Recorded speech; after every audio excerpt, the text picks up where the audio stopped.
Hey weirs, welcome to our channel enrich your English.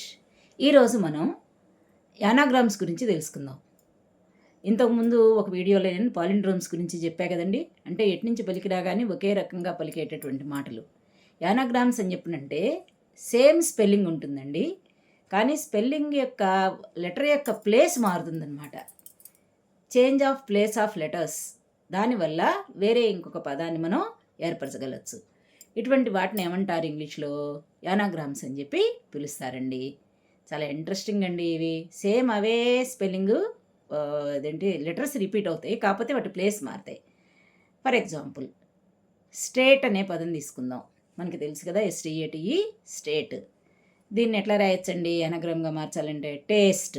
చూసుకోండి మీరు ఒకసారి, అన్నీ వచ్చినాయో లేదో.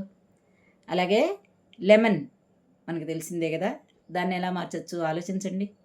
Yes, you are right, melon. Water మెలాన్లో మెలాన్ ఉంది కదా, మెలాన్ అని మార్చచ్చండి. అలాగే ఇంకా కొన్ని నెస్ట్, NEST, నెస్ట్ ఉంది కదా, దీన్ని ఎట్లా మార్చచ్చండి? టెన్స్ అని చెప్పి మార్చచ్చండి.